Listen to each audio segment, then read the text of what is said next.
Hello, everyone, and welcome to this very, very special conversation. I am with one of India's most foremost political scientist and social scientist, Hilal Ahmed, whose latest book is already a bestseller. It's titled A Brief History of the Present Muslims in New India.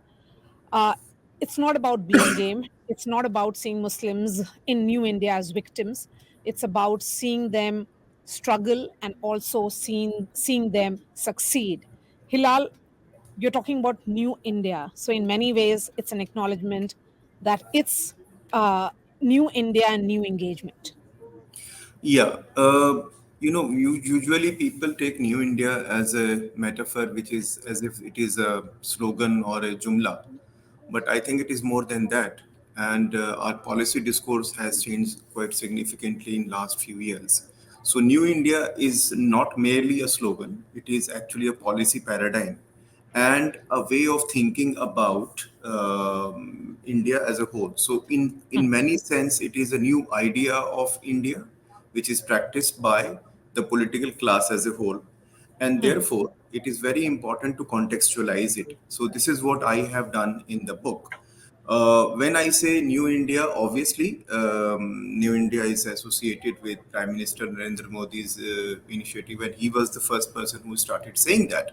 But it was not merely about, as I said, a slogan. It was a very thoughtful way of thinking about or converting the, I would say, policy paradigm in a very significant way. Look at Niti Ayog's reports, etc. So you will find that actually New India is something which is very significant political development, not merely a political development, but also a policy development, and therefore there is a need to unpack it. And this unpacking is very important, and that's why I decided to take Muslim as my vantage point. By the way, I have been working on Muslim politics for over 2 decades, so that's Yes. also my area of research. So, therefore, it was important for me to actually try to locate myself on a vantage point and look at how this idea of New India is actually unfolding, and what are the ways in which Muslims' engagement can be theorized by obviously looking at not merely as an opinion but also looking at hard facts and the way, the manner and how to capture these engagements to use a methodological tool we call which I have used in this book. So the obvious question for many of my readers was that why Muslims are important in New India. So my answer is basically three.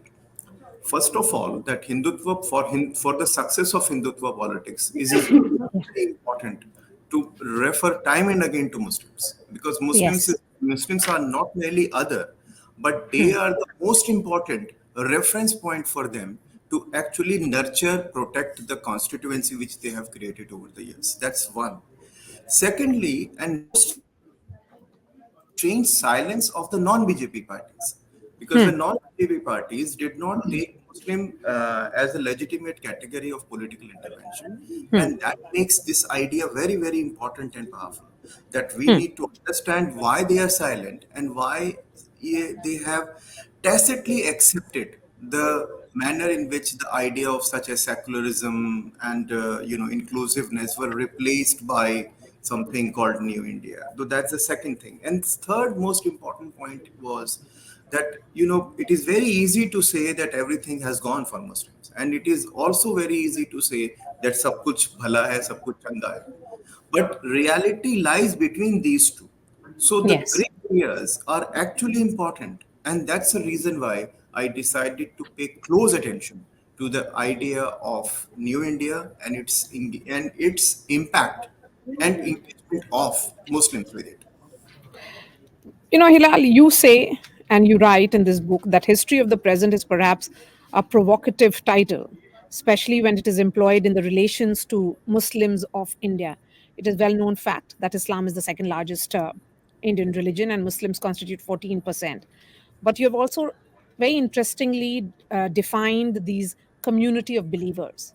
So, how is this community of believers, which are largely Muslims here, different from community of believers of other communities? Because we talk about Hindutva in the context of Islam It's as a well. very good, yeah, it's a very important question because we have quite strangely in modern India. When I say modern India, it means that post British rule, or in fact, during the time of British rule, when modern political system actually came into existence. So, if we look at that as our reference point, two dominant images of Muslims and two contradictory, I would say, images of Muslim dominate our public discussions even before the partition and now.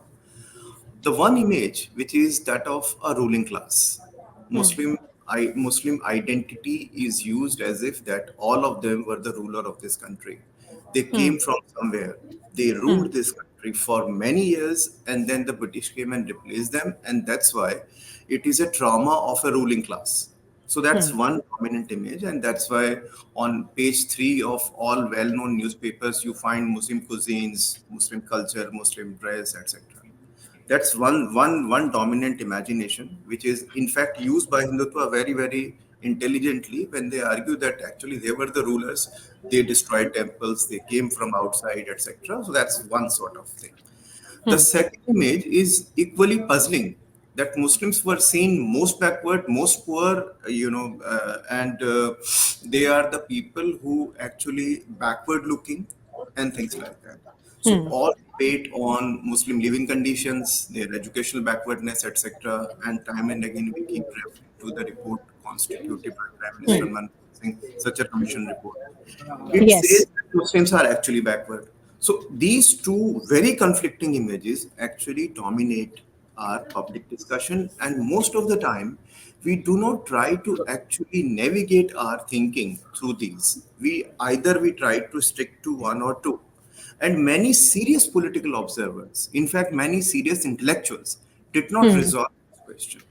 Now, the idea of when I say community of believers, so we have to understand that like any religious groups, Muslims are also heterogeneous. There is caste and class questions, and in fact, regional identities.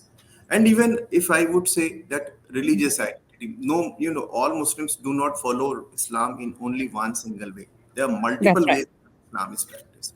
So therefore, you have to actually try to reconcile these two images and try to find out what is actually happening, and that was the purpose. So that was the reason why when I say community of believer, and when we think of Muslim as a political community, we have to make a distinction between these two.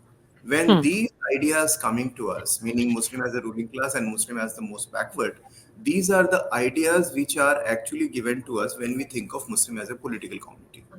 But the reality of Muslim communities in different contexts is very different from these two imaginations. So that's the reason why I make a distinction between discourse of Muslimness and the substance of Muslimness.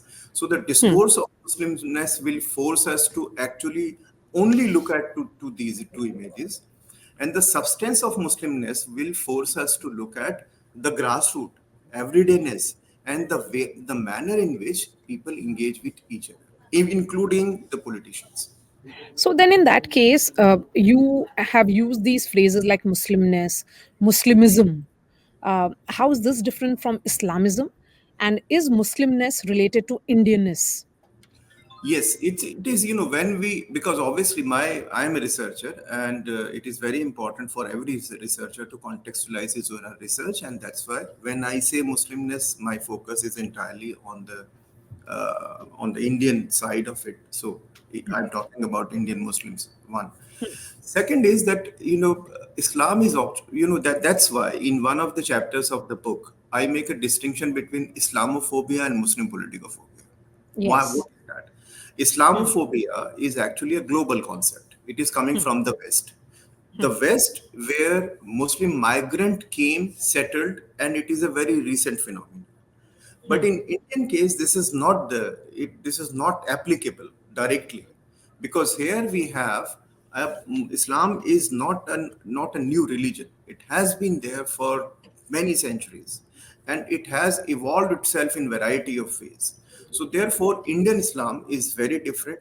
So, but it does not mean that Islamophobia doesn't work here. The very specific version of Islamophobia is practiced in Indian context, and which is I called Muslim politicophobia. What is Muslim politicophobia? Hmm. Time and again, when two or more Muslims would talk to each other, and they would raise the question of Muslim identity and try to protect that Muslim identity, that conversation would be treated as if it is some kind of a threat to the country. And this has been the accepted norm. And I can tell you, Dindayal Upadhyay writing about it in his famous lectures on integral Yes. human, etc. So therefore, the point is that Islam is a very big idea, and this Hmm. idea, a very specific form of that idea, practiced in India in variety of ways. But when it comes to the practitioner of that idea, so the practitioner of that idea would become important, and their immediate context, immediate political context, will lead us to a variety of issues which are Hmm. encountered by Muslims in contemporary India. So this is what the distinction I make between Islamism and the Muslimness. Okay, I will ask you to spend a little more time on Muslim politicophobia in just a bit, Hilal, but I will shift focus now to something which is more recent. You have seen those images which have gone viral of 72-year-old Haji who was on that train, in Maharashtra, and he was clearly humiliated, and he has been left shaken by that ordeal. There are a lot of reactions which have come in that. Uh, which category is it? Is it Islamophobia in general that we are seeing globally, or does it have to do with India per se? See, I think I would, it's a very important question, and I'm glad that you are asking this question with a very specific example. So, suppose we just go back, not merely to this example, but go back to the episode Yes. which I have started, which I have used in my book in the very beginning. Yes. That actually there is a police person who saw a few Muslims and they started firing at them and killed them, and then Yeah. said that you have to live in this country, you have to follow Yogi and Modi. Hmm. So, can we say it's substantive Muslimness or a discourse of Muslimness? And in Hmm. my book, I have tried to Hmm. show the fact that there is an interesting interplay between discourse of Muslimness and the substance of Muslimness. And this interplay actually played out in variety of ways and create situations like this. So, for Hmm. example, this person, the person who Hmm. actually killed people, look, killing people is something which is very big thing. It is not, you can't kill an animal. You kill people just looking at them. Now, what is that? Because in some times, in some context, Hmm. the discourse of Muslimness becomes so powerful that you Yes. actually tend to ignore the substance of it. And that So you is what, forget the Indianness of this Muslim. yes, you forget everything. And for you, an image would become so important and so persuasive that you take extreme step. So that's the reason why. And then this is also Muslim politicophobia, because Hmm. you don't know what that this kind of person was doing, but he was wearing a skull cap, he was wearing the cloth which looked like that, as if that he was looked like. Yes. So the manner you identify He's a visible Muslim. it's a visible Muslim. So manner when you identify a Muslim person, Hmm. so your all anxieties and the discourse that is coming to you would become important. But when it comes to interaction at the grassroots level, for example, you must have heard as a Muslim that you don't like a Muslim of other kind. I have heard this phrase Yes. through my you, Yes. you are Hmm. different. You are different. Why? Yeah. Because the people, the close people, the friends of us, they have to navigate between the discourse of Muslimness and the everydayness of our lives. So Hmm. that's why for a stranger, and that's why the idea of sensitivity is very important. In our country, we actually have failed to produce some kind of a sensitization program towards women, towards third gender, Dalits. towards Yeah. minorities, towards Yes. Dalits, and Yes. we tend to actually pick everything in one Hmm. box. So Hmm. obviously, these people are also victim of some kind of an images which are actually imposed on them. So, if again, Hilal, because the timing of the book is such that general elections have happened just a few months ago, and in the general elections also there were visible patterns of voting of Muslims which has emerged from various states. There Yeah. were several regional parties which proudly displayed the Muslimness on stage once upon a time. They were open to the idea of, wearing a skull cap, or even sharing the dais with visible Muslims. Now that, even those political parties do not want to be associated with it. Is this politicophobia that you're talking about both ways?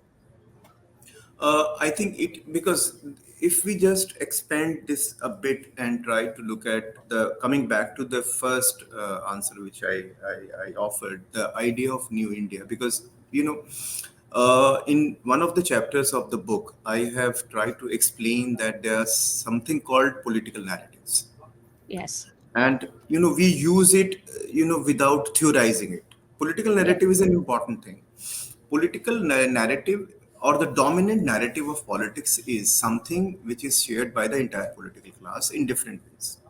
So in our times, say for instance in post 2010, not 2014, post 2010, nationalism has made a decisive comeback after Yes. the Nirbhaya, after the India against corruption, etc. Hmm. And BJP actually naturally appropriated it in 2013, 2014. And then Yes. after 2014, it became Hmm. Hindutva driven nationalism dominant narrative. Now, this Hmm. Hindutva driven dominant narrative was so powerful that obviously, when you have a dominant narrative, you have to Hmm. operate inside it. Hmm. You have to have different versions of it. For example, Hmm. no one has asked Sonia Gandhi to write an op-ed in Indian Express saying that we are not a Muslim party. That Hmm. was actually not a compulsion for her. Hmm. But because of the requirement of politics, you have to show that you are actually with the dominant narrative, not otherwise. And that's why something called a professionalism also require that. So Hmm. political professionalism Hmm. require non-BJP parties to take a very specific stand towards Muslims. So they know that the Muslims are not going to vote for BJP, and which Hmm. is They know which way they will be going. Yes. so obviously they are captive voters. So therefore, what they would do a two-way process. One, Hmm. that they would like to become visibly more Hindu, but at the Hmm. same time, they would also justify this visibility of being pro-Hindu by saying to Muslim that atmosphere is not perfect, and you have to understand that we are doing actually precisely to protect you. So this political politics of protection actually allow them to justify their moves, and that also contributes significantly again to the dominant narrative. Now, but this is 2024 election is actually very significant because for Hmm. the first time we find that the dominant narrative is actually significantly challenged by some other forces, for example Congress. I would say Yes. Congress because, but I'm not a very big fan of Congress. I would like to make it very clear. What I like in this election is Congress's manifesto. It was a very well defined political document. And Hmm. it was actually so powerful that it forced Mr. Narendra Modi to talk about only about the Congress manifesto, not even his own manifesto. Why is that so? Because this manifesto had a tremendous capacity to question the dominant narrative of nationalism in a different way. For example, two things. One, and Hmm. I'm not talking about what they say about minority or inclusiveness. The most important aspect of the manifesto was economic policy, which is called Naya Sankalp economic policy. Because for the first time, this idea of charitable state, which is actually promoted by BJP in a very significant way, and BJP was the beneficiary of this idea, was challenged by a different model that was proposed by Congress in the manifesto. And that's why BJP became very uncomfortable. And they started, for the first time in history of post-colonial India, the affirmative action policies directed towards the most marginalized people were communalized.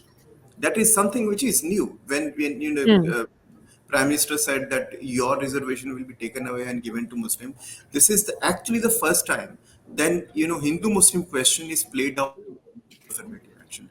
Why? Because for the first time, the dominant narrative is being changed. But it does not mean that the social justice and new economic policy narrative of the Congress has made a decisive comeback and it has become the dominant narrative. No, it is not. So we are actually at the cusp of a very profound transformation. On the one hand, Hindutva has not yet gone. We have seen that the radical Hindutva is still surviving in a very big way. And on the other hand, the new emerging narrative of social justice has not yet come up. So, it is a very interesting transition time. And it all depends on the political actor, how they are going to play out with these two. No, but Hilal, in the last 10 years, in this new India that we talk about, Muslims have always also been beneficiaries of the state, in the Absolutely. sense that in terms of the whatever distributions have happened, welfare schemes, they have also benefited from it, and also some key policy decisions with regards to triple talaq and others, which has been very Muslim specific. Yes. Yet, Yes. it's the opposition, largely the Congress and other regional parties, which see Muslims as a captive vote bank. In this election, as you pointed out rightly, there was this visible thing about, the welfareism would be related to, a community benefiting from it. But then this equation or relationship continues to be sour. I would say that it's an uphill task for them, for the BJP to really understand what Muslims in India are thinking. Where do you think it's, if one would have thought that if the policies are not discriminatory, then Muslims will look at BJP differently. But that is not happening. If anything, the relationship is becoming even more tough. See, the problem for the BJP is, in fact, when we think of BJP, we have to be very clear about one thing: that BJP is actually part of two coalitions. When we say BJP as a political party is part of two big coalitions. One is what we call Sangh Parivar, and now it is part of NDA. And remember that in 2014 and 2019, it was also part of NDA, but NDA was in fact non-entity. BJP was the main Yes. political party. Now, these two coalitions put different kind of pressures on BJP. There is a pressure from the Parivar, Sangh Parivar, that without demonizing Muslim, it won't be able to mobilize Hindu the way they want to mobilize Hindus. That's one. But on the other hand, in 1999, if I compare 1999 with this coalition of NDA, you find at that point of time BJP was not so powerful, and that's why all key issues, Babri Masjid, Uniform Civil Code, 370, they actually decided to give up for the sake of that coalition in 1999. But that was not the case in 2014, and that was Yes. certainly not the Yes. case in 2019. So the pull and push factor, the pull and push, the pressure from the Sangh Parivar was so high that now we have got a significant majority in the parliament, and we should actually move towards, creating some kind of a, imagination which we had for a long time and establish them. So they did they Ram temple established, triple talaq happened. We know that UCC is going to come. So these things actually, and 370 also gone. So these things were actually moving in that direction. What is interesting is, and in your question, which is a very relevant question, is that at the same time, the nature of state also changed. Now you have a state which is making a distinction between political life of the people and the economic life of the people. In the economic life of the people, it is argued that now it is an open market framework in which everybody has to compete. Now it is a very strange thing. If you ask me to compete with the big corporate world, then I need some kind of support. And state is saying that don't worry, we are going to give you this one-time grant so that we will equip you to participate in the process of economic life of the country. So that's why this idea of charitable estate come into existence. Various welfare scheme, one-time grant given to us, and in our survey we find obviously Muslims were equally benefited with that is absolutely true. But when it comes to the political sphere, the expectation from Muslims is very different.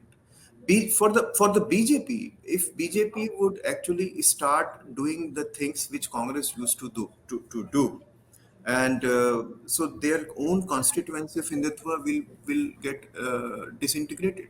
So in order to protect that community of voter, for their own sake, they will have to rely entirely on something called a strange manner in which you have to keep away from Muslims. And I'll give you one example.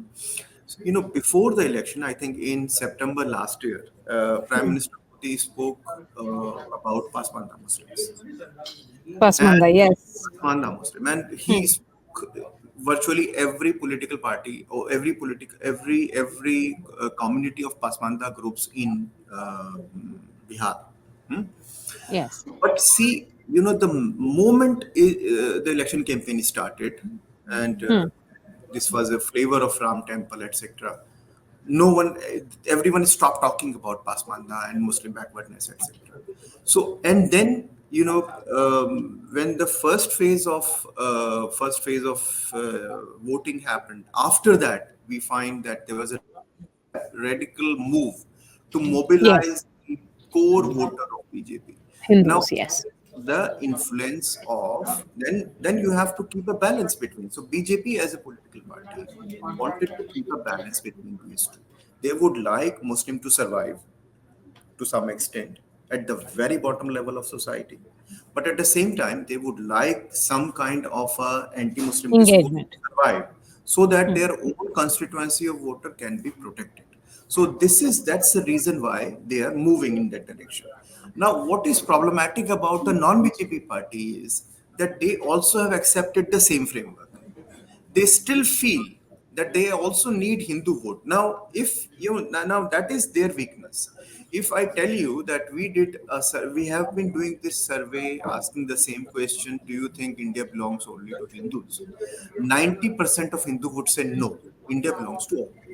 Now, this is an important survey finding, but Hmm. we are researcher. We would actually tell you this is what people think.